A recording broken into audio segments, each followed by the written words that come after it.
সুপ্রিয় দর্শক, বন্দর স্টিল লেট এডিশনে আপনাদের স্বাগতম। সঙ্গে আছি আমি জাহিদুর রহমান খান। আজ আলোচনার বিষয় করোনায় বছর পার। দর্শক, আজ আলোচনার জন্য আমার সঙ্গে স্টুডিওতে আছেন সিবিবির সম্পাদক রুহিন হোসেন প্রিন্স, এফবিসিসিআইয়ের পরিচালক খন্দকার রুহুল আমিন এবং আমার সঙ্গে ভার্চুয়ালি যোগ দিবেন ডক্টর খন্দকার গোলাম মোয়াজ্জেম, গবেষণা পরিচালক সিপিডি। আপনাদেরকে আমাদের আলোচনায় স্বাগত জানাচ্ছি। আলোচনার শুরুতে আমি ডক্টর খন্দকার গোলাম মোয়াজ্জেম আপনার কাছে যেতে চাই। আমরা যেটি শিরোনাম রেখেছি, করোনায় বছর পার। একটি বছর শেষ হয়ে গেল। করোনা সংক্রমণ এই বছরের শুরু থেকেই আমাদের মধ্যে শুরুতে হয়তো বাংলাদেশে দেখা দেয়নি, কিন্তু সারা বিশ্বই তখন করোনার প্রকোপ ছিল এবং বাংলাদেশে তারপর থেকে বাড়ছে। এবং এই সময়কালীন সময় বাংলাদেশের মানুষ আসলে কতটা ভোগান্তিতে পোহাচ্ছিল সেটা আসলে বলা কষ্টকর হবে আমাদের জন্য, এবং খুবই ভোগান্তি ছিল তাদের। আপনার কাছে যেটি জানতে চাই যে আসলে এই করোনার বছরটি আমাদের সামাজিক, অর্থনৈতিক এবং রাজনৈতিকভাবে কী প্রভাব পড়েছিল? আমার তো মনে হয় যে এটি বাংলাদেশ এবং সারা বিশ্বের জন্য একটা অভূতপূর্ব অভিজ্ঞতা, যেটি হয়তো শতাব্দী জুড়েই এই অভিজ্ঞতার কথাটি সকলেই স্মরণ রাখবেন। কিভাবে একটি ভাইরাস সমগ্র মানব জাতিকে আষ্টে পৃষ্ঠে বেঁধে কাবু করে ফেলতে পারে, যেটাতে আসলে ধনী দরিদ্রের আর কোনো বৈষম্য থাকে না। সচরাচর যেটি হয়ে থাকে যে ধনী দেশ বা সচ্ছল মানুষ সাধারণত রোগ শোক এগুলোকে এড়িয়ে যেতে পারেন তাদের সম্পদ, তাদের আয় দিয়ে বা তাদের উন্নত চিকিৎসা নিয়ে। কিন্তু করোনা এমন একটি রোগ নিয়ে হাজির হয়েছে যেটি আসলে জাতি, ধর্ম, সম্পদ নির্বিশেষে সকলকে এটির অভিঘাতের ভিতরে ফেলেছে। ফলে বাংলাদেশের জন্য তো অবশ্যই এটি একটি বড় অভিজ্ঞতা।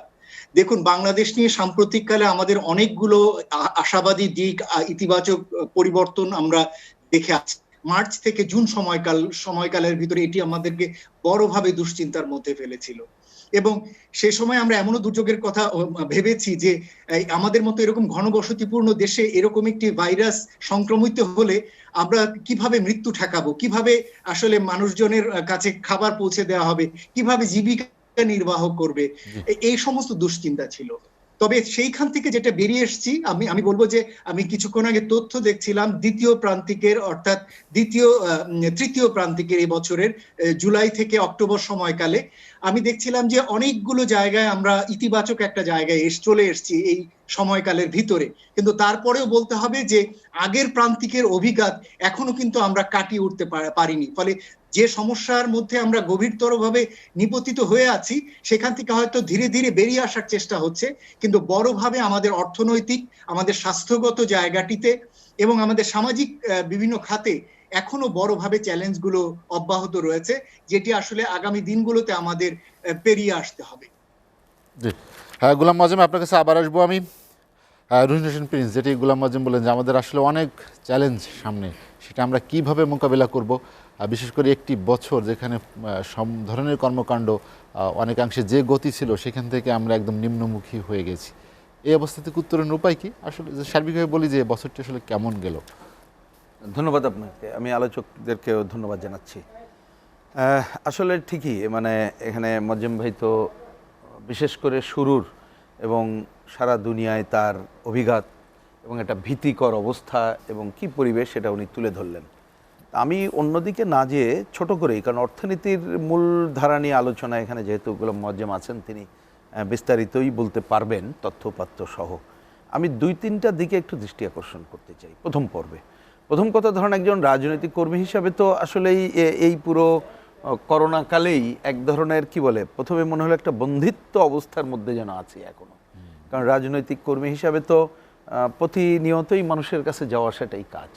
এখন সেইটা থেকে দূরে থাকাটাই একটা বড় ঘটনা ঘটে গেছে। একটা জমায়েত, সবার সাথে চলাফেরাটাই একটা বড় ব্যাপার। হাতে হাত না, বুকে বুক মেলানোই তো কাজ, কিন্তু সেটা থেকেই দূরে থাকাটাই যেন একটা কাজ হয়ে দাঁড়িয়েছে। সুতরাং সেটি একটি ঘটনা ঘটে গেছে। একটা ঘটেছে যেটা বলেছেন যে ঠিকই, যে এই ধরনের একটা দুর্যোগ সেটা আমরা নিশ্চয়ই আমাদের জীবদ্দশায় তো মনে রাখবই, এবং নিশ্চয়ই পরের প্রজন্ম অন্যরাও এটা একটা বিশেষভাবে মনে রাখবে, সেটি একটি দিক আছে। কিন্তু আমি 2টা দিকে একটু বিশেষভাবে তুলে ধরতে চাই, বিশেষ করে অর্থনীতির কথা যদি বলি। দেখেন আমরা তো একটা উন্নয়নের কি বলে একটা উন্নয়ন উন্মাদনা বললে যদি বাড়তি বলা হয় তাই কিন্তু আছি, এটা দুনিয়ার দিকে তাকালেই দেখব, বাংলাদেশও তার বাইরে না, এবং এখানে কিছু তথ্যপত্র আসলো। কিন্তু দুইটা দিকে দেখেন যে শুরুতে যে আলোচনাটা একটা ছিল যে প্রথমে জীবন বাঁচানো, সেই জীবন বাঁচানোর সাথে কিন্তু চলে আসছে জীবিকার কথা। কিন্তু আপনি দুনিয়াতেও আমরা একটা বেহাল দশা দেখলাম স্বাস্থ্য ব্যবস্থার, বাংলাদেশেও তাই দেখলাম। তাহলে যদি বলেন একটা বড় চ্যালেঞ্জ তো আমার সেইটা, যে উন্নয়ন প্যারাডাইম এবং স্বাস্থ্য ব্যবস্থার যে চেহারাটা ছিল সেই জায়গায় আমরা কি করব, এটি একটি বড় ঘটনা। আরেকটি বড় ঘটনা আমাকে যদি বলেন, দেখেন বাংলাদেশের মতো দেশে যেখানে আমরা আয়ের কথা বলছি যে বেড়ে চলছে, কিন্তু আমরা কিছুদিন এই যে সাধারণ মানুষকে খাইয়ে রেখে ঘরে রেখে তাকে নিশ্চয়তা বিধানের কাজটা করতে পারলাম না। কিন্তু এমনকি সিপিডি, আমি যদি তথ্য ভুল না করে থাকি, 6 মাস ওনারা যে নগদ টাকার কথা বলেছিলেন, আমরাও নগদ টাকার কথা বলেছিলাম, এটাকে সাপোর্টও করেছি তথ্যপত্র ওনাদেরকে দেখে।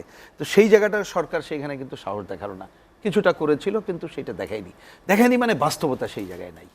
আবার মানে এইরকম একটা ঘটনাবলীর মধ্যে আছে, তাহলে এটা একটা চ্যালেঞ্জ যে ধরনের দুর্যোগে পড়লে যাতে আমরা এই মানুষগুলোকে কিভাবে তাকে ঘরে রেখেও তার বাঁচার জায়গাটা করতে পারি, সেই জায়গাগুলো কিন্তু আমাদের করার সামনে চলে আসবে। আমাদের আরেকটা দিক, অন্যদিকে বাদ দেন, ধরুন একটা আলোচনা চিন্তা করে আসছিল এই সমস্ত দুর্যোগের সময় মানুষের মধ্যে একটা নীতি নৈতিকতা বোধটা যেন একটা জাগ্রত হবে, কিন্তু আমরা দেখলাম যে আসলে কিন্তু সেইটা হলো না। আপনি রাজনৈতিক অঙ্গনে যারা নীতিনিষ্ঠ রাজনীতি করে না, নীতিহীনতাটাই প্রধান, ক্ষমতাটাই প্রধান, আমরা দেখলাম সেখানে তার লাভালাভটাই প্রধান। এখানে দেখলাম এই যে করোনা নিয়ে তার ব্যবসাটা একটা বড় জায়গায় চলে গেল, এবং কি যে ধরনের দুর্নীতির ঘটলো, যেটা কল্পনাতীত ঘটনাগুলো আমরা কিন্তু এই সময় আমরা দেখতে পেলাম। এখন হ্যাঁ, এটা একটা ঠিকই যে বাংলাদেশের মানুষ এইখানে হয়তো বড় দুর্যোগে পড়েনি, সেটা নানা কারণ। তার মধ্যে একটা তো বড় বিষয় বলাই যায় যে বিশেষ করে খাওয়াটার জায়গা আনি, যেটা আমরাও বরাবর বলার চেষ্টা করি, বাংলাদেশে একটা মানুষের কিন্তু অদ্ভুত আবিষ্কার আছে, বিশেষ করে গ্রামীণ জনগোষ্ঠী, সাধারণ মানুষের কম খেয়ে কিভাবে বাঁচা যায়, এবং সেই বেঁচে থাকার জায়গাটা কিন্তু তারা আছে। তো সেই জায়গা থেকে পুরো উত্তরণের জায়গা যদি আমরা একটা চ্যালেঞ্জের, অর্থাৎ এই উন্নয়নের উন্মাদনার জায়গা থেকে আমরা আমাদের পরিবেশ, প্রতিবেশ এবং জনগণের যে প্রয়োজন সেটাকেই প্রধান রেখে আগানোর একটা চ্যালেঞ্জ নিয়ে এবং মানবিকতা জাগ্রত করার মধ্য দিয়ে আমরা যদি এই কাজটা করার কিছুটা হলেও একটা কি বলবো যে দৃষ্টিভঙ্গিটা আসে, আমার কাছে মনে হয় সেটা একটা বড় চ্যালেঞ্জ আমাদের সামনে। তো কতটুকু কি ঘটবে না ঘটবে সেই কোশ্চেন আমি আসছি না, কিন্তু অন্ততপক্ষে এই ধারার বিবেচনাটা দরকার। আরেকটা কথা বলি, আমি এই পার্টে কথা শেষ করি, এখানে যেহেতু মজ্জেম ভাই আছেন বলে সাহস করে বলছি, আমাদের একটা ছোট্ট কি বলে অজ্ঞ মানুষের বুদ্ধি থেকেই বলি যে দেখুন মার্চ মাসে ঠিকই প্রথম দিকে আমরা যেটা শুনেছি তথ্যপাত্রে, যে পৃথিবীতে বহু জায়গায় বলেছিল যে আমাদের হয়তো এরকম গ্রোথ হবে না, অন্য জায়গায় যা হচ্ছে, কিন্তু সেটা ছাড়িয়ে কিন্তু গ্রোথ হয়েছে, ফুলাই ফাফাই দেখালেও হয়েছে। একটা বড় কারণ কিন্তু মনে হয় যে আমাদের গ্রামীণ জনগোষ্ঠী এবং সেই জায়গায় করোনা মুক্ত আমরা কিন্তু রাখতে পেরেছিলাম, সুতরাং উৎপাদন কম হয় নাই। সুতরাং এই যে উৎপাদনের ধারাটা রক্ষা করতে পেরেছি বলেই বাংলাদেশ কিন্তু তার একটা সংকট থেকে মুক্তির জায়গায় চলে গেছে। সুতরাং আমি জানি না যে কতদিন এই ধরনের সংকট আরও থাকবে, আমাদের এটা জানা বোঝা নেই। সুতরাং ওই প্রান্তিক মানুষকে যাতে করে আমরা করোনার এই যে এখন যে পরিস্থিতি সেক্ষেত্রেও সুরক্ষা দিতে পারি, এবং আগামী দিনে তাদেরকেও সুরক্ষার অন্যতম কেন্দ্রবিন্দু ধরে যদি আমরা উন্নয়নের ধারা রচনা করি, তাহলে বোধহয় আমরা যেভাবে এইবার এই সংকট উত্তরণের একটা কাজ করতে পেরেছি, বিশেষ করে এই যে জীবিকার জায়গাটা ঠিক রাখার বা মানুষের খাদ্য উৎপাদনের ধারাটা, এই জায়গাটা বোধহয় আমরা রেখে আগাতে পারবো যদি এই কথাটুকু মনে রাখি আমরা। জি, রুহুল হোসেন প্রিন্স, আপনার কাছে আবার আসবো আমি। খন্দকার রুহুল আমিন, জি, যদি বলি এক কথায় যে কেমন গেল ব্যবসা বাণিজ্য এবছর? জি, করোনা ধন্যবাদ আপনাকে এবং যারা দেখছেন তাদেরকে ধন্যবাদ জানিয়ে বলছি এই কারণে যে প্রকৃতপক্ষে আমাদের এখানে মার্চের শেষের দিকে যে লকডাউন শুরু হয়েছে এবং আমরা যারা ব্যবসার সাথে জড়িত আছি আমরা কিন্তু গত ডিসেম্বর থেকেই কিন্তু আমাদের উপরে প্রভাব পড়েছে। কেন আপনারা জানেন যে টোটাল আমাদের বিজনেসের যে ভ্যালু বা বিজনেস যে ভলিউমটা কিন্তু অনেকটা চায়নাদের সাথে আমাদের সম্পর্ক। ওখান থেকে যখন ডিসেম্বরে শুরু হয়েছে তখন থেকে আমাদের এখানে মন্দাভাব বিরাজ করছে। আর যে কথাটা আপনিও বলেছেন যে করোনা 1 বছর পার, এই কারণে আমি মনে করছি সত্যি আমাদের পুরো 1 বছরই আমরা করোনায় সাফার আমরা হয়েছি।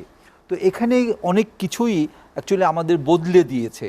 যেমন আমরা এর আগে দেখেছি যে যারা ধরেন মুক্তিযুদ্ধ বা বিভিন্ন কারণে আমরা যারা ঘর থেকে বের হয়েছি তারা সাহসী, তারা ভালো কাজ করছে।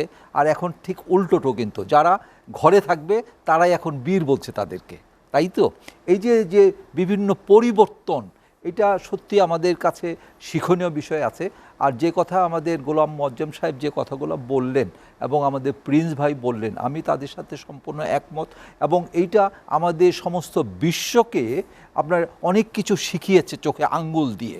এবং দেখুন যে আমার মনে হয় যে যারা সিভিল এভিয়েশনে বা যারা আকাশ পথের সাথে জড়িত আছে, প্লেনের সাথে জড়িত আছে, তাদের চাইতেও একজন ভ্যান ড্রাইভার ভালো আছে দেখুন। এবং যে চিকিৎসার ক্ষেত্রে আমাদের যে একটা আত্মবিশ্বাস ছিল, যারা মানিডম্যান, যারা সচ্ছল, যে আমার কিছু হইলেই তো আমরা চট করে আমরা বহির্বিশ্বে চলে যাব, উন্নত বিশ্বে চলে যাব, চিকিৎসা নিয়ে আসব। কিন্তু তাদের কাছে এখন চোখে আঙ্গুল দিয়ে বুঝিয়েছে যে বহির্বিশ্বের কাছে, উন্নত বিশ্বের কাছে না যেয়ে নিজের দেশকে, নিজের এলাকাকে যদি স্বাস্থ্যগতভাবে উন্নত করা যায়, তাহলে সেই সেবাটা আমি বেশি পাবো। এই যে একটা মেসেজগুলো আমাদের মাথায় আসছে, এটা সত্যি আমি মনে করি যে আমাদের অবশ্যই এটা শিক্ষণীয় আছে।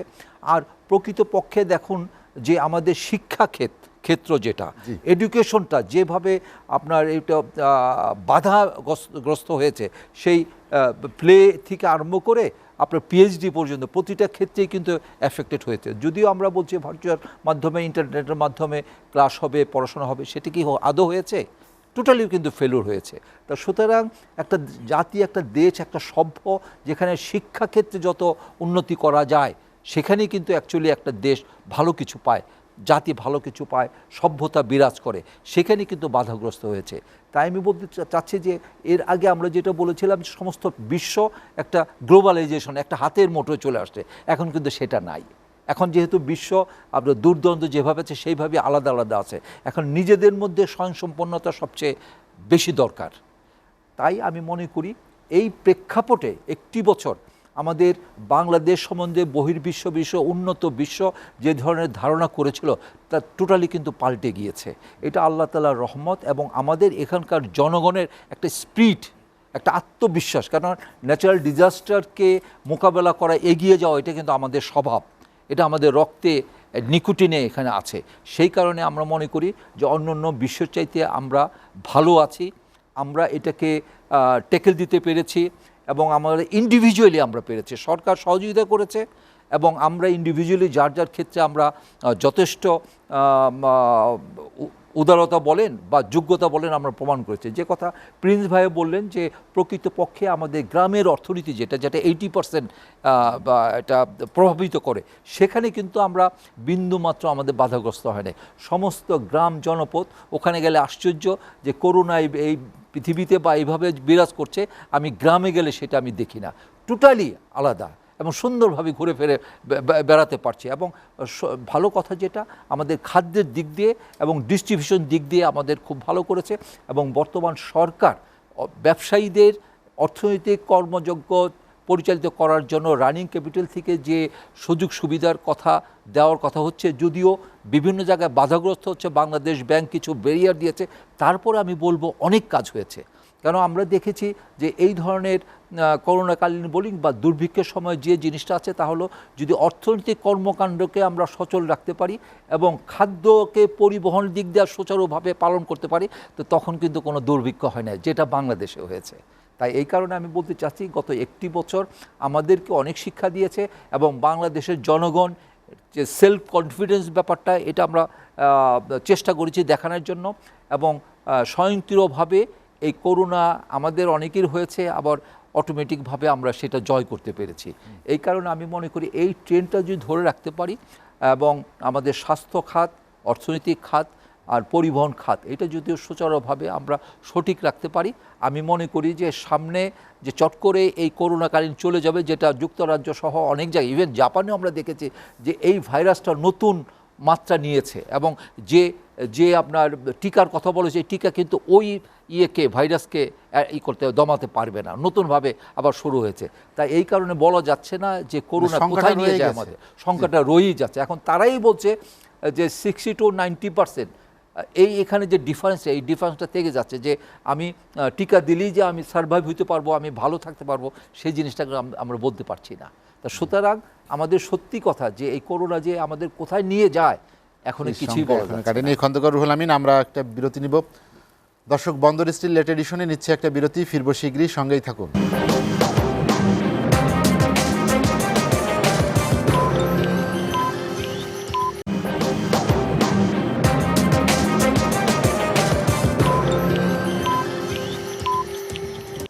দেখছেন এসএটিভির রাতের আয়োজন বন্দর স্টিল লেট এডিশন। বিরতির পর আমরা আবার ফিরছি আলোচনায়। ডক্টর খন্দকার গোলাম মোয়াজ্জেম, যেটি আপনি বলছিলেন যে আমাদের সামনে অনেক চ্যালেঞ্জ সামনে, সেই চ্যালেঞ্জের একটি বড়ই হলো দারিদ্রতা কমানো বা মানুষের ক্ষুধা নিবারণ করা।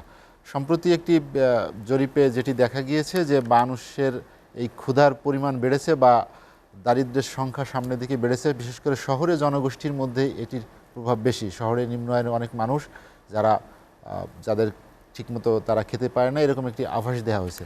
আসলে এই নিম্ন আয়ের মানুষদের সুরক্ষায় যদি করোনার দ্বিতীয় ওয়েভ যেটি আমরা বলি, যে দ্বিতীয় ঝড় যদি সেইভাবে প্রভাব ফেলে, সেক্ষেত্রে মানুষের অবস্থাটা কি দাঁড়াবে, জীবনজীকে কোথায় গিয়ে দাঁড়াতে পারে? আসলে প্রথম করোনার ধাক্কার পরে যে ধরনের নেতিবাচক অভিঘাত পড়েছিল, সেই সময়কালে বেশ কিছু জরিপ জাতীয় পর্যায়ে হয়েছিল। সেখান থেকে কিন্তু আমরা জানতে পারি যে সিপিডিরই আমাদের একটি গবেষণায় আমরা বলেছিলাম যে আমাদের যে নিম্ন পর্যায়ের যে দারিদ্র্য, সেটা 22% থেকে সেটা 35% হয়েছিল। ফলে কি পরিমাণ নতুন ধরনের দরিদ্র জনগোষ্ঠী এই করোনার কারণে অন্তর্ভুক্ত হয়েছিল, সেটা কিন্তু আমরা সেখানে জানতে পারি।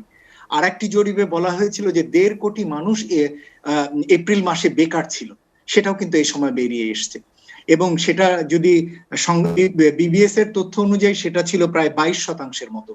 এবং পুষ্টির মানের জায়গায়, যেটা আমি বলছিলেন, রুহিন হোসেন প্রিন্স ভাইও বলছিলেন যে কম খেয়ে বেঁচে থাকা, সেটা হয়তো আমরা আমাদের দিক থেকে টিকে থাকার একটা জন্য বলতে পারি কথাটি, কিন্তু সেটা যে পুষ্টিমানকে কত নামিয়ে দেয় বেঁচে থাকার জন্য, সেটাও কিন্তু বোঝা যায়। ফলে পুষ্টির জায়গাটিতেও সেই দুর্বলতাটি চোখে পড়ে। সেই জায়গাটিকে মাথায় রেখে আমরা দেখেছিলাম যে বিভিন্ন পর্যায়ে কিছু উদ্যোগ আমরা দেখেছিলাম। সরকারের পর্যায়ে বড়ভাবে কিছু উদ্যোগ ছিল শহরাঞ্চলে মেয়র বা সিটি কর্পোরেশন গুলোর মাধ্যমে। পরবর্তীতে ক্যাশ ট্রান্সফার করা হয়েছে 2000 টাকা করে। সেটাও আসলে সকলকে দেওয়া যায়নি, 10 লক্ষের মতো দেয়া গেছে, যদিও টার্গেট ছিল 1 কোটি লোককে দেওয়া হবে, সেটা আসলে পুরোপুরি দেওয়া যায়নি। এর বাইরে কিন্তু বেসরকারি উদ্যোগে, বিভিন্ন প্রতিষ্ঠান থেকে ব্যক্তি উদ্যোগেও কিন্তু এই ধরনের মানুষের জন্য দেওয়া হয়েছিল। এখন সেই সমস্ত দিয়ে কিন্তু আমরা কোনোভাবে ওই সময়টা কাটিয়ে উঠেছি। কিন্তু সবচেয়ে বড় সেই সময়কালে উপকারটি হয়েছিল আসলে, সেটি হলো ঝুঁকি নিয়ে অর্থনৈতিক কর্মকাণ্ড খুলে দেয়া। দেখুন, অন্যান্য দেশের মতো আমাদের পরিস্থিতি আসলে না। উন্নত দেশগুলো লকডাউন করে দিতে পারে, সান্ধ্য আইন জারি করতে পারে, মার্শাল ল জারি করে, নিষেধাজ্ঞা জারি করে মানুষের মুভমেন্টকে স্থগিত রাখতে পারে, থামিয়ে রাখতে পারে। কিন্তু আমাদের মতো দেশে সেটি চেষ্টা হয়েছিল ছুটির মতো ব্যবস্থা করে, কিন্তু সেটি আসলে টেকেনি। বরঞ্চ যেটি হয়েছে, ঝুঁকি নিয়ে অর্থনৈতিক কর্মকাণ্ড খুলে দেওয়ার ফলে যেটি হয়েছে যে মানুষ অন্তত ন্যূনতম কিছু আয় করে টিকে থাকতে পেরেছে। সেই জায়গা থেকে এখন যখন দ্বিতীয় ঢেউয়ের মধ্যে পড়েছে সমগ্র বিশ্ব, সেই জায়গাটিতে আমাদের নিজেদের দিকে তাকালে তুলনামূলকভাবে আমাদের এখানে অভিঘাতটি কম, সেটা আমাদের জন্য একটি আশার জায়গা। আবার একই সাথে আমরা অর্থনৈতিক কর্মকাণ্ড বন্ধ করেও দেইনি, আবারও সেই ঝুঁকি নিচ্ছি, কিন্তু আবারও সেটি আমাদের মানুষকে টিকে থাকার ক্ষেত্রে হয়তো সুযোগ করে দিচ্ছে।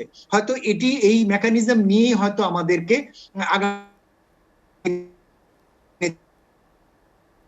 যেতে হবে। কিন্তু এটা মনে রাখা দরকার যে পেশাজীবী অথবা ছোটখাটো দোকান চালিয়ে জীবিকা নির্বাহ করেন, অল্প আয় করেন, তাদের ক্ষেত্রে কিন্তু এখনো পূর্ণভাবে তাদের আয় কিন্তু ফেরত আসেনি। আপনি একজন রিক্সাওয়ালাকে জিজ্ঞেস করলে বুঝবেন যে রিক্সাওয়ালার আয় কিন্তু এখনো করোনার আগে তার যে পরিমাণ আয়, সেই পরিমাণ আয় কিন্তু তিনি এখনো পৌঁছাননি, যদিও অর্থনৈতিক কর্মকাণ্ড আপাতভাবে মনে হয় যে স্বাভাবিক হয়ে গিয়েছে। আপনি এখন দোকানদারকে জিজ্ঞেস করবেন যে দোকানে হয়তো বিদ্যুৎ জ্বলছে, কর্মচারী দাঁড়িয়ে আছে, কিন্তু বিক্রি নেই সেইভাবে। সুতরাং সেই জায়গাটিও কিন্তু একটি চ্যালেঞ্জ রয়ে গেছে। যারা উৎপাদন করেন তারা পণ্য উৎপাদন কিন্তু আগের মতো করছেন না, কেননা তিনি জানেন যে বাজারে নিয়ে গিয়ে পণ্য কেনার মতো এখনো ক্রয় ক্ষমতার বা মানুষ এখনো সেভাবে কেনার জন্য উৎসাহী না, মানে এখনো ব্যয় সংকোচনের ভিতরে রয়েছে।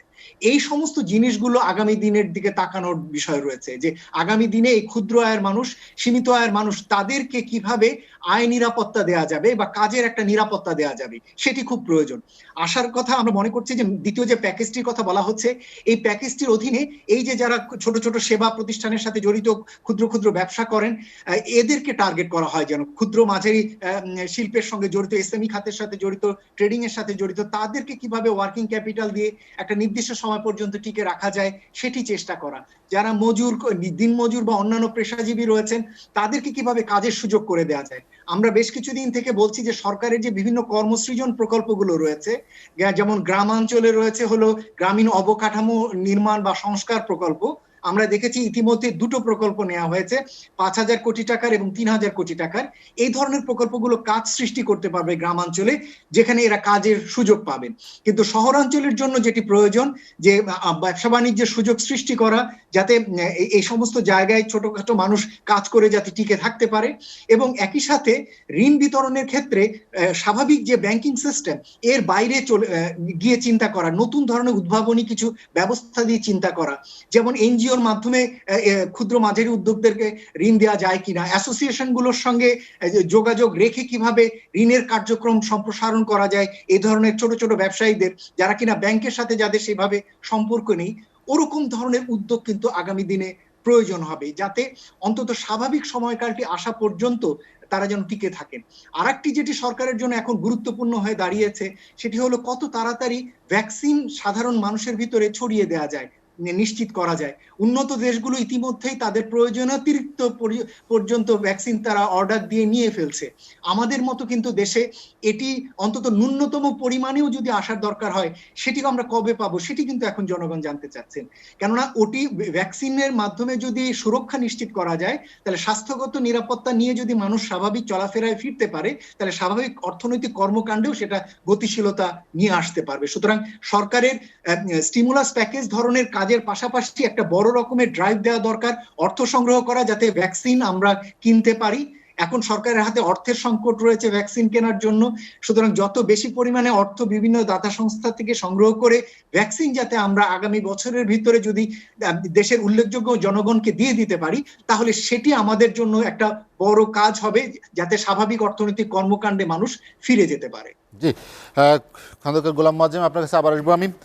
রুহিন হোসেন প্রিন্স, যেটি খন্দকার গোলাম মোয়াজ্জেম স্বাস্থ্য সুরক্ষার বিষয়ের উপর জোর দিলেন, আমাদের অতীত অভিজ্ঞতা কি বলে যে আমাদের সেই স্বাস্থ্য সুরক্ষার যে চ্যালেঞ্জ বা ভ্যাকসিন আনার ক্ষেত্রে বা ভ্যাকসিন প্রয়োগের ক্ষেত্রে যে ধরনের সক্ষমতা দরকার বা যে পদক্ষেপ দরকার, সেটা কি যথেষ্ট আছে কিনা? 1 বছর তো হয়ে গেল।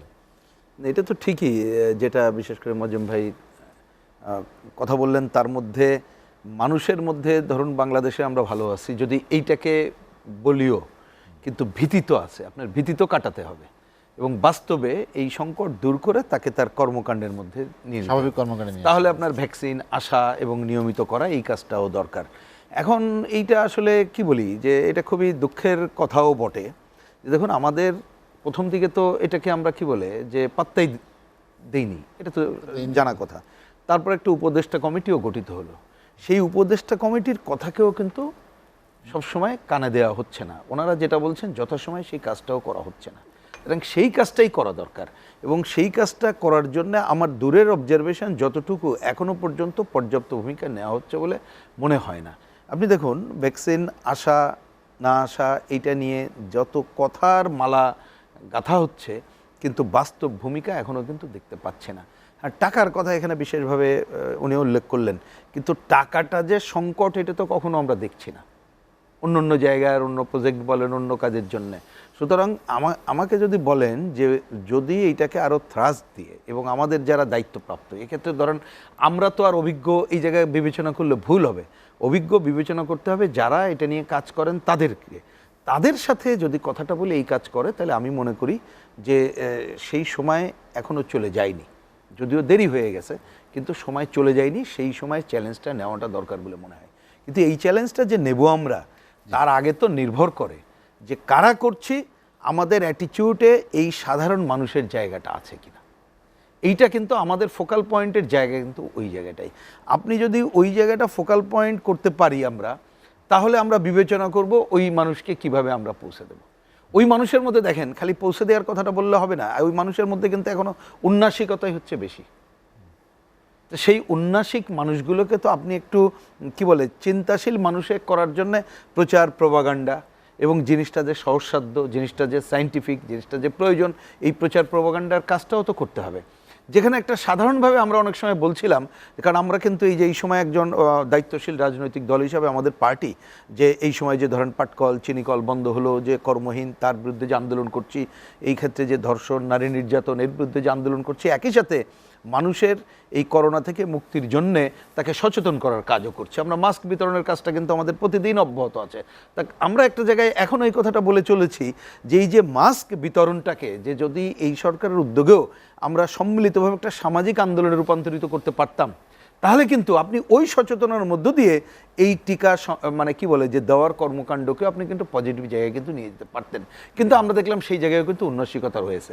আমি সেইটার জায়গায় আরেকটা পয়েন্ট খালি বলতে চাচ্ছি, সেটা হচ্ছে যে দেখেন যে পুরো স্বাস্থ্য ব্যবস্থাকে নিয়েই এখনো পর্যন্ত আমরা গত বাজেটেও বলেছিলাম এটা স্পেশাল অ্যালোকেশন দিয়েই এই জায়গাটা করা হোক, কিন্তু আমরা কিন্তু এখনও সেটা দেখতে পাচ্ছি না। বরঞ্চ আপনি দেখবেন এই যে করোনা টেস্টের জায়গাটা এখনও সরকারি উদ্যোগে যতটুকু আছে প্রচার প্রপাগান্ডা এবং সহজসাধ্য না হয়, মানুষ কিন্তু সব জায়গায় যাচ্ছে না, বরঞ্চ বেসরকারি জায়গায় এটা কিন্তু এক ধরনের রমরমা ব্যবসা চলছে।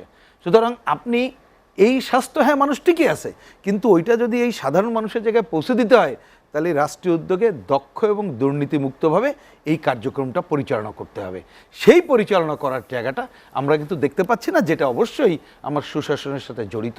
কিন্তু এই কাজটা অন্তত একটা মানবিক দিক বিবেচনা করে আমরা করব, এটা আমাদের দিক থেকে এই প্রত্যাশাটা বারবারই আমরা ব্যক্ত করে চলেছি। রুহুল হোসেন প্রিন্স, আপনার কাছে আবার আসবো আমি।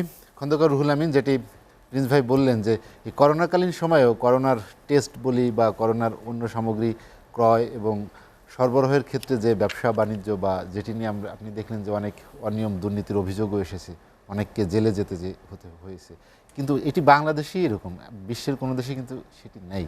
এই যে ব্যবসায়ীদের যে মুনাফার লাভের বা মুনাফার দিকে বেশি ঝুঁকে যাওয়া, এরকম সংকটকালীন মুহূর্তে সেইখানে কি আমরা থাকতে পেরেছি যে আমাদের নৈতিক অবস্থান থেকে বা মানুষের পাশে দাঁড়ানোর ক্ষেত্রে ব্যবসায়ীদের কি ভূমিকা ছিল? জি, ধন্যবাদ আপনাকে। এবং যে কথাগুলো আসছে এটা যেহেতু আমরা গণমাধ্যমে এটা আমরা শুনছি, এই কারণে আমরা তো অবশ্যই এটাকে আমরা ধিক্কার জানাই, নেক্কার জানাই। তবে যে কথাটা প্রকৃতপক্ষে যে শুধু যে ব্যবসায়ী করছে তা না, কিন্তু এখানে সরকারি আমলা থেকে আরম্ভ করে তারাই কিন্তু বেশি সুযোগ সুবিধা নিচ্ছে এবং তাদের মাধ্যমে বেশি হচ্ছে। তো এটাকে আমাদের বন্ধ অবশ্যই করতে হবে। এবং দেখুন না যে এই যে করোনাকালীন সময় সরকার যতটা চেষ্টা করেছে করার জন্য, তার চাইতে কিন্তু সাধারণ ব্যবসায়ী থেকে আরম্ভ করে বিভিন্ন ব্যবসায়ীরা কিন্তু বেশি সাহায্য সহযোগিতা বেশি করেছে সাধারণ জনগণের মাঝে। এটা প্রতিটা ক্ষেত্রে প্রতিটা এলাকাতেই হয়েছে, এটাকে আমরা সাধুবাদ জানাই। তবে এখন হয়েছে কি, যেমন এর আগে কথা ছিল জীবন বড় না জীবিকা বড়, সবসময় একই মানে অবভিয়াসলি বলবে হ্যাঁ অবশ্যই জীবন বড়, কিন্তু এখন কিন্তু সেটা পাল্টে হয়েছে জীবিকা বড়। জীবনের চাইতে জীবিকা বড়, জীবিকা চলতে হবে, সুতরাং এটা কতদিন চলতে হয় এভাবে। তো এই কারণে অনেক কিছু পাল্টে যাচ্ছে। আর সরকারও চেষ্টা করছে যে এই দুর্নীতি যেভাবে হয়েছে এটা বিচার করা, তদন্ত করা, এবং প্রতিটা ক্ষেত্রেই হচ্ছে, শুধু যে স্বাস্থ্যক্ষেত্র তা না, প্রতিটা ক্ষেত্রেই এটা হচ্ছে। আমরা স্বল্প পরিমাণে হলেও দেখছি প্রচার প্রপাগান্ডা বেশ হচ্ছে, এটাকে আমরা অবশ্যই সাধুবাদ জানাই এবং হওয়া উচিত। এবং এইটা যদি আমরা মনে করি যে দুর্নীতি যদি করা হয়, যদি অবৈধ সম্পদ অর্জন করা হয়, তাকে একদিন না একদিন বিচারের মুখে বা গণমাধ্যমের মুখে আসতে হবে।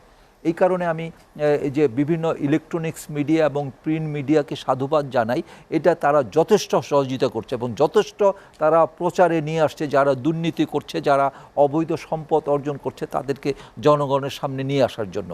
এই যে একটা গণমাধ্যম যে দায়িত্ব পালন করছে, এটা কিন্তু বিরাট একটা আমাদের কাছে আমি মনে করি মাইলফলক, এবং আমাদের সাধারণ জনগণ এবং আমরা যারা ব্যবসার সাথে জড়িত আছে আমরা এটাকে সাধুবাদ জানাই। এবং আমরা চাই যে এই যে করোনাকালীন সময়ে আমাদের যে প্রোটেক্ট হওয়া, যে কথাটা আপনারা বললেন যে আমাদের ভ্যাকসিনের ব্যাপারটা, আমরা শুনছি যে 3 কোটি ভ্যাকসিন, কিন্তু 3 কোটি কিন্তু প্রকৃতপক্ষে এটা 1.5 কোটি। তাহলে 17 কোটি জনসংখ্যা অধ্যুষিত দেশে 1.5 কোটি যেটা ভ্যাকসিন, এটা খুবই নগণ্য। আমরা যদি উন্নত বিশ্বের দিকে তাকাই, তারা দেখা যে তাদের যে জনসংখ্যা তার চেয়ে 3 গুণ তারা ভ্যাকসিন কিনে রেখেছে। যেমন আপনার অস্ট্রেলিয়াতে 2.5 কোটি জনগণ, সেখানে 7.5 থেকে 8 কোটি তারা ভ্যাকসিন কিনে রেখেছে। আপনার কানাডা, তারা 4 ডবল, তাদের যে জনসংখ্যা তার চেয়ে 4 টাইমস ডাবল তারা তাদের ভ্যাকসিন রেখেছে।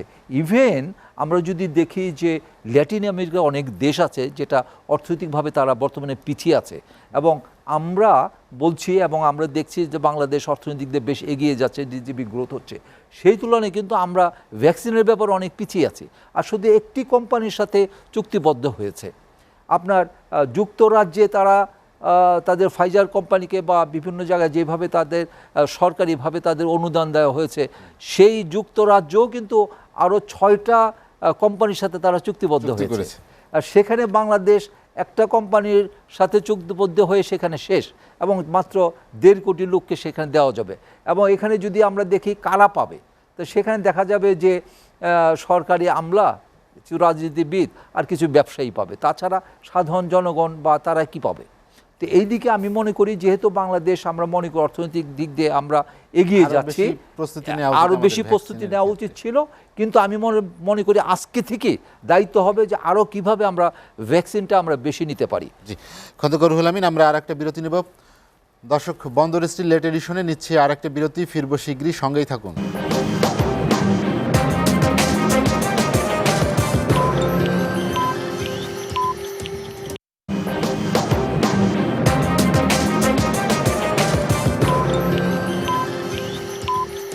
দেখছেন এসএটিভির রাতের আয়োজন বন্দর স্টিল লেট এডিশন। বিরতির পর আমরা আবারও ফিরছি আলোচনায়।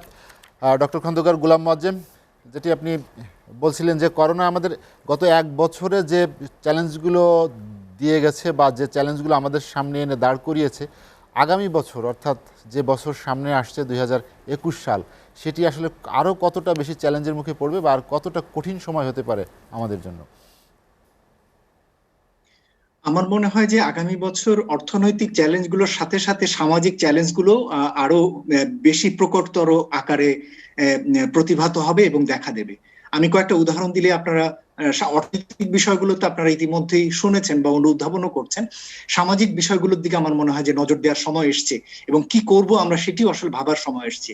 একটি হলো যে এই যে বিপুল সংখ্যক শিক্ষার্থী যারা বাসায় অবস্থান করছে এবং কোন রকমে শিক্ষা ছাড়াই বলা যেতে পারে এই বছরটি পার করতে হলো, অনলাইনের একটা চেষ্টা করেছেন সরকার সীমিত ভাবে, কিন্তু সেটি যে খুব কাজে দিয়ে, উপরন্তু আমরা তো জানি যে আমাদের দেশের ডিজিটাল ডিভাইড রয়েছে, সকলের অনলাইনের অ্যাক্সেস নেই, মোবাইল সার্ভিস নেই, ইন্টারনেট নেই, কেনার সামর্থ্য নেই। করতে হবে শিক্ষাকে কিভাবে স্বাভাবিক অবস্থায় ফিরিয়ে আনা যাবে, প্রাথমিক শিক্ষা, মাধ্যমিক শিক্ষা, উচ্চশিক্ষা সব পর্যায়ে। দ্বিতীয় যেটি, সেটি হলো যে বিপুল সংখ্যক যারা কিনা কর্মক্ষেত্রে যোগদানের জন্য বসে আছেন, ইউনিভার্সিটির শেষ মাস্টার্স পরীক্ষা হবে, কখন অনার্স হবে এবং তার মাধ্যমে তারা চাকরি জীবনে ঢুকতে পারবেন, সেরকম পর্যায়ে বিপুল সংখ্যক অবস্থান করছেন। তাদের কিন্তু একটা বড় চ্যালেঞ্জ আগামী বছরে পড়বে। ইতিমধ্যে আপনারা দেখবেন যে ঢাকা ইউনিভার্সিটিতে হল খোলা নিয়ে একটি আন্দোলন হচ্ছে। সেটি কিন্তু মূল কারণই হলো সামনে বিসিএস এর একটি সার্কুলার এসছে, সেটিতে যাতে তারা পরীক্ষা দিয়ে জয়েন করতে পারে। এই ধরনের চ্যালেঞ্জগুলো কিন্তু আগামী বছর আরো প্রকটতর ভাবে আসবে, যে যারা কিনা চাকরি জীবনে ঢোকার জন্য অপেক্ষা করছে কিন্তু এখনো শেষ করবার কারণে তারা সেখানে ঢুকতে পারছে না। তৃতীয় যেটি হবে হলো এই যে ভ্যাকসিন প্রদান, এইটির যে ব্যবস্থাপনা, আমরা ইতিমধ্যেই জেনেছি যে করোনার ডিটেকশন এবং করোনা রোগী নির্ণয় এবং হাসপাতালগুলোর ব্যবস্থাপনার ক্ষেত্রে আমাদের দুর্বলতার জায়গাগুলো, সেইখান থেকে কিন্তু এখন যেখানে আমরা যাচ্ছি টিকা নেওয়ার ক্ষেত্রে, এটি কিন্তু আরো অনেক বেশি এটার ভিতরে সতর্কতা থাকা দরকার, এবং এটা অনেক বেশি চ্যালেঞ্জের মধ্যেও এর এক ধরনের রয়েছে, এটি টেকনিক্যাল কারিগরি বিষয় রয়েছে, নির্দিষ্ট টেম্পারেচার মেইনটেইন করে নিয়ে যাওয়ার, সকলের কাছে পৌঁছে দেওয়ার আমাদের সে অবকাঠামোর সীমাবদ্ধতা রয়েছে। সুতরাং সেই জিনিসগুলো, এই টিকা কিভাবে সকলের কাছে পৌঁছে দেওয়া যাবে, নাকি না আবার এই টিকা দেওয়ার ক্ষেত্রে আবার আরেক ধরনের দুর্নীতি, আবার আরেক ধরনের উচ্চবিত্তের মানুষ সেখানে তাদের প্রাধিকার তৈরি হবে, নিম্নবিত্তের মানুষের পেতে পেতে বছর শেষ হয়ে যাবে, সেই ধরনের কিন্তু অসন্তোষ তৈরি হওয়ার আশঙ্কা রয়েছে। ফলে এই জায়গাগুলো কিন্তু আমার মনে হয় যে সামাজিক বিষয়গুলোর দিকে এই জায়গাগুলোর বিষয়ে নজর দেওয়া দরকার রয়েছে। এর বাইরে অর্থনৈতিক যে বিষয়গুলো, সেখানে যেটি দাঁড়াবে সেটি হচ্ছে যে অনেকেরই বড় ব্যবসায়ী যারা বা রপ্তানিমুখী খাতের সঙ্গে যারা জড়িত, তাদের পক্ষে এক ধরনের হয়তো টিকে থাকা, সরকারের সাহচর্য বা সরকারের প্যাকেজ পাবার জন্য তারা মাঝারি উদ্যোগ, ছোট ছোট সেবা প্রতিষ্ঠান, তারা কিন্তু আসলে নীরবে তাদের অনেক ক্ষেত্রে প্রস্থান হচ্ছে। তাদের কিন্তু আমরা জানতেও পারি না, তাদের সামাজিক কোনো ক্লাউড নেই, তাদের কোনো অ্যাসোসিয়েশন নেই, তাদের কোনো ভয়েস নেই, পলিটিক্যালি তাদের কোনো ভ্যালু কম, সুতরাং তাদের কথা কিন্তু আসছে না। কিন্তু এই একটা বড় গোষ্ঠী ছোট ছোট উদ্যোক্তা, এরা কিন্তু হারিয়ে যাওয়ার একটা আশঙ্কা রয়েছে যদি তাদেরকে টিকিয়ে না রাখা যায়। সুতরাং আগামী 1 বছর এই ধরনের ক্ষুদ্র উদ্যোগকে ধরে রাখা, টিকিয়ে রাখা, কাজের নিশ্চয়তা দেয়া, সেই বিষয়গুলো কিন্তু খুব প্রয়োজন হবে। এই জায়গাটিতে কিন্তু যেটি দাঁড়াতে পারে সেটি হলো যে সরকারের কিন্তু আরো বেশি প্রোঅ্যাক্টিভলি কর্মসৃজনমূলক কাজ আরো বিস্তৃত করার দরকার পড়বে। রুহিল হোসেন পিরিন, যেটি খন্দকার গোলাম মোয়াজ্জেম বলছিলেন যে আমাদের সবচেয়ে বড় চ্যালেঞ্জ হবে কর্মসংস্থান ধরে রাখা বা টিকিয়ে রাখা, মানুষের আয় রোজগার যাতে অব্যাহত থাকে সে ব্যবস্থা করার পাশাপাশি স্বাস্থ্যকেও সুরক্ষা দেওয়া। তো এই অবস্থা যদি চলতে থাকে সেক্ষেত্রে তার জন্য যে বাড়তি প্রস্তুতির দরকার কর্মসংস্থানের ক্ষেত্রে, সুরক্ষা দেওয়ার ক্ষেত্রে মানুষের, সেইটার তো উদ্যোগ কম, বিশেষ করে বেসরকারি খাতে বিনিয়োগ তো স্থবির। না, আমার মনে হয় ঠিকই, মানে মোয়াজ্জেম ভাই যেভাবে উনি ট্রেন্ড সেট করলেন, কথা বললেন, কথা তো ঠিকই, কিন্তু ওর কথা শুনতে শুনতে আমার মনে হচ্ছিল সমস্যাটা হয়ে গেছে কি, যে আপনি শেষে বেসরকারি উদ্যোগের কথা বললেন। আসলে প্রথম তো উদ্যোগটা হতে হবে রাষ্ট্রীয় খাত থেকে। এই যে পরিস্থিতি, এটাকে যদি আপনি মোকাবেলা করতে হয়, এবং দৃষ্টিভঙ্গি আমি সূচনা কোন জায়গা থেকে করব, আমি শুরুর পার্টি এটা বলেছি যে প্রান্তিক মানুষ আমার টার্গেট কিনা এইটা বিবেচনা করতে হবে। এবং কতগুলো জিনিস খুবই কারেক্ট, কারণ শিক্ষার যে বেহাল পরিস্থিতি চলে আসছে, আপনাকে এইটা একটা তাহলে কীভাবে উত্তরণ ঘটাবো, এটা কিন্তু কেউ হুট করেই বলতে পারবো না। এটা একটা গবেষণালব্ধ জায়গা থেকে যেতে হবে, প্র্যাকটিক্যাল। কর্মসংস্থানের ব্যাপার তো আর বলার অপেক্ষা রাখে না, তো নতুন কর্মসংস্থানের কথা, এবং আগের পার্টে উনিও বলেছেন যে মানুষ কর্মহীন হয়ে গেছে তাকেও ফিরিয়ে আনা, ছোট উদ্যোক্তাদের কথা হয়েছেই।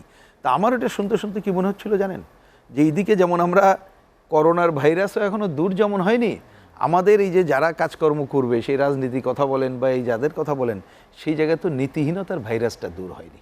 তা আপনি যদি এই নীতিহীনতার ভাইরাসটা দূর না করতে পারেন, তাহলে আপনি যে শস্য দিয়ে ভূত তাড়াবেন সেই জায়গাটা তো এটা রয়ে গেছে। আপনি যেমন এটা শুনে মনে হচ্ছিল যে বাস্তব কি, দেখবেন যে এখন কতকগুলো করোনা ভাইরাসের জন্য কতগুলো প্রজেক্ট সামনে চলে আসবে, ডিপ ফরেস্ট থেকে শুরু করে অন্য জায়গায়। কিন্তু গ্রামের মানুষকে সুরক্ষার জন্য কি করা দরকার, সাধারণ মানুষকে, গরিব মানুষের কাছে যে পৌঁছানোর জন্য কি দরকার, ওইটা কিন্তু অ্যাটিটিউডের মধ্যে নাই। তা সেইটা করতে হবে রাষ্ট্রীয় উদ্যোগে এবং দক্ষ এবং দুর্নীতিমুক্ত ভাগে।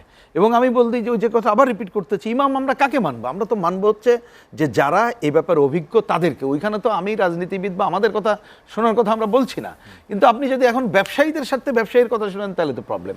ইতিমধ্যে ভ্যাকসিন কিনা নিয়ে তো কথা হচ্ছে, দুনিয়ার অন্যদের যে দামে কিনছে, আমরা দেখা গেল অন্য জায়গা থেকে ভায়া হয়ে বাংলাদেশে যারা এটার ক্যারিকেচার করতেছে, দামের পরিমাণটা তো অনেক বেশি, এমনি টাকা কম তারপরে দামের পরিমাণ বেশি।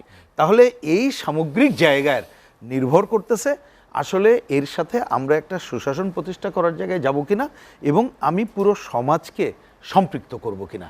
যার জন্য ওই কথাটা আমরা বারবার বলি যে অন্ততপক্ষে এই 3টে কাজের বাইরে তো আপনি কোনো কিছু করলেই পারবেন না।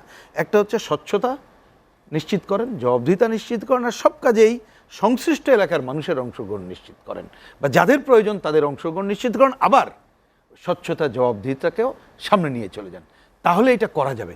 এখন আমি জানি না বললে ভুল হবে, এটা জানি বলতে বলাই উচিত, কিন্তু আমি সফট হিসাবে বলছি জানি না যে যারা শাসকরা আছেন এই কাজটা তারা করবেন কিনা।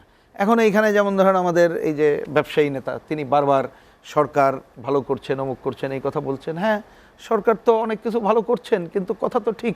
এই সময় তো পাট কল বন্ধ করতে তো দ্বিধা করলেন না, চিনি কল বন্ধ করতে তো দ্বিধা করলেন না, আখ চাষিরা আখ বিক্রি করতে পারতেছে না, তো আখ খেতে তো সে কী বলে আগুন দিয়ে দিচ্ছে। সুতরাং আপনি কর্মহীন পরিস্থিতির মধ্যে আরও কর্মহীনতা আপনি সৃষ্টি করছেন, কর্মর জায়গাটা করছেন না। এবং এই ক্ষেত্রে আরও গুরুত্বপূর্ণ চ্যালেঞ্জ কোনটা, আমি এটা পড়েই শেষ করি, কারণ এই কথাটা অনেক সময় আমাদের আলোচনায় ব্যক্তিগতভাবে আমি নিজেরও আত্মসমালোচনা করি, কম আলোচনা হয়। সেটা কি জানেন, যে আজকে বাংলাদেশে কিন্তু স্বকর্মসংস্থান, মানে নিজেই নিজেদের কর্মসংস্থান বেছে নিচ্ছে এই মানুষের সংখ্যা বেশি। বছরে যত লোক কাজে আসে তার অধিকাংশই তো নিজের কর্মসংস্থান বেছে নেয় আর বিদেশে চলে যায়। আজকে বিদেশিদের যে দুরবস্থা, আর স্বকর্মসংস্থানের ক্ষেত্রে একটা দুরবস্থা বিরাজ করছে। তাহলে এই চ্যালেঞ্জটা মোকাবেলা যদি আমরা না করতে পারি, তাহলে কিন্তু হয়তোবা এই করোনার যে মুক্তির যে যখনটা ঘটবে, তখন একটা আর্থিক আর একটা বিশৃঙ্খল জায়গায় কিন্তু আমরা চলে যেতে পারি ওই কর্মসংস্থান এবং কর্মহীন পরিবেশের কারণে। সেইটা মনে রেখে আমার কাছে মনে হয় যে টোটালিটিতে এখন ভূমিকা নেওয়া দরকার, এবং এ ব্যাপারে আমাদের দেশীয় বিশেষজ্ঞ, দেশীয় অর্থনীতিবিদ যারা মানবিক কাজ করে, তাদের পরামর্শ নেওয়া দরকার। আর এইটার স্থানীয় উদ্যোগগুলোকে আরও সহায়তার জায়গায় দেওয়া দরকার। এই শুধু ঢাকা কেন্দ্রিক করলে হবে না, কারণ এই যে আমপান ঘটে যাওয়ার পরে এখনও কিন্তু কয়রা অঞ্চল, ওই সুন্দরবনের কাছে মানে কি বলে যে সাতক্ষীরার মানুষ এখনও কিন্তু রিলিফ পায়নি। সুতরাং তাকে এই কর্মসংস্থান দেওয়া থেকে শুরু করে তার মুখে খাবার পৌঁছানো, সব কাজটা করার জন্য স্থানীয় উদ্যোগটাও জরুরি। সেই কাজটাও করতে হবে বলে আমাদের কাছে মনে হয়। রুহিন হোসেন প্রিন্স, আপনাকে অসংখ্য ধন্যবাদ। খন্দকার রুহুল আমিন, আপনি জানেন যে একটি মার্কিন গণমাধ্যমের খবর, দক্ষিণ এশিয়ার মধ্যে সবচেয়ে ভালো করছে বাংলাদেশ করোনা মোকাবিলার ক্ষেত্রে, এমনকি যুক্তরাজ্য ও যুক্তরাষ্ট্রকেও পিছনে ফেলে দিয়েছে। সেই খবর অবশ্যই সাধুবাদ পাওয়ার যোগ্য।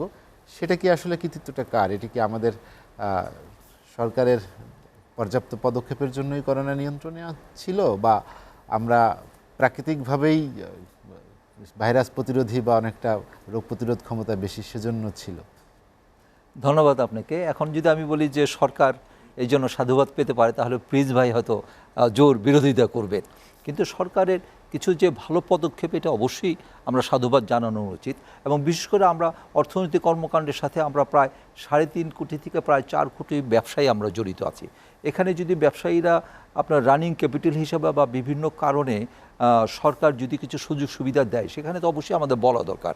এবং এখানে আমি এও বলেছি যে কিছু কেন্দ্রীয় ব্যাংক বা বাংলাদেশ ব্যাংকের কিছু ব্যারিয়ার কারণে কিন্তু আমরা যারা স্মল এবং মিডিয়াম এন্টারপ্রেনারের সাথে আমরা যারা জড়িত আছি, ক্ষুদ্র এবং মাঝারি শিল্পের সাথে, তারা কিন্তু সেইভাবে সহযোগিতা পায়নি। এবং সেই বাংলাদেশ ব্যাংকের যদি উদার হয়ে সরকারের নির্দেশনা অনুযায়ী তারা যদি দায়িত্ব পালন করত, তাহলে আমি মনে করি যে যারা 80% ইকোনমিকে যারা প্রভাবিত করে সেই ক্ষুদ্র এবং মাঝারি শিল্প, তারা কিন্তু অনেকটা ভালো থাকতো। এবং যে কথাটা বললেন যে মার্কিন গণমাধ্যমে যে কথাটা বলা হয়েছে, এটা কিন্তু সত্যি কথা, যেটা আমাদের সাধারণ জনগণের মধ্যে কিন্তু সেলফ কনফিডেন্স বলেন বা স্বয়ংক্রিয়ভাবে যে আমরা রোগ প্রতিরোধ ক্ষমতাটা যে আমাদের আল্লাহ তাআলা ভালো দিয়েছে বা আমরা করতে পারছি, এবং আমরা কিন্তু কায়িক পরিশ্রম আমরা বেশি করে থাকি। এবং বিশেষ করে আমাদের টেম্পারেচার, আমাদের রৌদ্র, আমাদের খাওয়া দাওয়া, আমরা যে এই ঝাল জাতীয় খাবার বা এইটাও কিন্তু আমাদের এটা ফেভার করছে। হলুদ এবং বিশেষ করে বিভিন্ন গরম মশলা যেটা, এটা কিন্তু এই রোগের জন্য একটা প্রতিকার আমি মনে করি। তো এই বিভিন্ন কারণে আল্লাহ তাআলা আমাদেরকে সেফ রাখছে এবং আমরা ভালো করছি।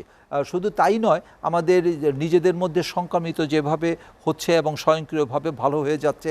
এবং ব্যবসা বাণিজ্যও কিন্তু যে কথাটা বলছি যে সাধারণ জনগণের ক্রয় ক্ষমতা যদি ঠিক রাখা যায় এবং আমাদের খাবারের পরিবহনটা যদি ঠিকমতো রাখা যায়, তাহলে কিন্তু ভয়ের কিছু নাই। হ্যাঁ, এখানে বাধা বিপত্তি অনেক আসবে, এখানে প্রতিকূলতা আসবে, সেই প্রতিকূলতাকে ছাপিয়ে আমরা এগোতে পারবো। তবে অবশ্যই বর্তমান সরকার যে দায়িত্ব পালন করছে, তারা মেগা প্রজেক্ট এবং যেভাবে তারা ওখানে ফিন্যান্স করছে, ওয়াই নট আমাদের ভ্যাকসিনের দিকে আমি মনে করি অবশ্যই আমাদের এই 3 কোটি টাকাকে অবশ্যই আমাদের 17 কোটির জায়গায় কিন্তু 34 কোটি আমাদের এই ভ্যাকসিন রাখা দরকার ছিল।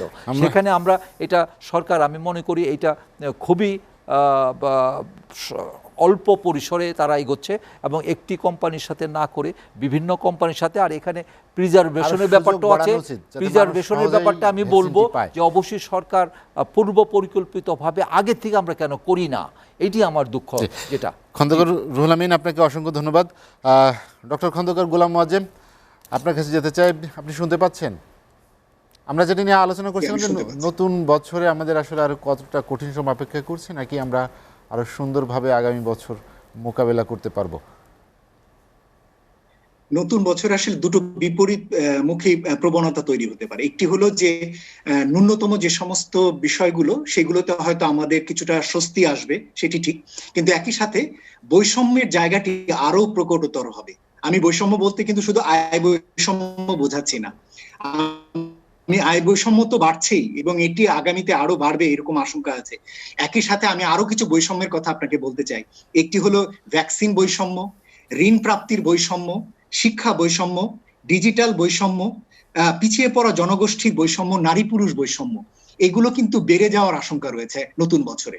সুতরাং আমি স্বাভাবিক যে জিনিসগুলোর জন্য সকলে এখন দৌড়াচ্ছি, ন্যূনতম টিকে থাকা, ন্যূনতম বেঁচে থাকা, সেটির পাশাপাশি এই যে একই সাথে দুটো বিপরীতমুখী প্রবণতা তৈরি হচ্ছে সমাজের ভিতরে অর্থের দিক থেকে, এই দুই বৈষম্য ঘোচানোর জন্য বিভিন্নমুখী উদ্যোগ নেওয়ার কিন্তু প্রয়োজন হবে, যেটা শুধুমাত্র আর্থিক উদ্যোগ না, যেটার ভিতরে দুর্নীতি কমানো, ব্যবস্থাপনার উন্নতি এবং একই সাথে সামাজিক ক্ষেত্রেও সরকারের দিক থেকে বেসরকারি খাতের, রাজনীতিবিদ, এনজিও, সিভিল সোসাইটি সকলের যৌথ উদ্যোগ কিন্তু এই সমস্ত সামাজিক বৈষম্যগুলো কিন্তু দূর করবার জন্য প্রয়োজন হবে।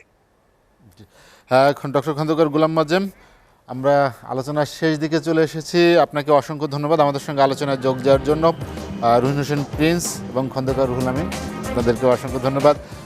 দর্শক জানিয়ে রাখি, বন্দর স্টিল লেট এডিশন পুনঃপ্রচার হয় সকাল ৮টায়। আজ এ পর্যন্তই। ভালো থাকুন, সুস্থ থাকুন, এসএটিভির সঙ্গেই থাকুন।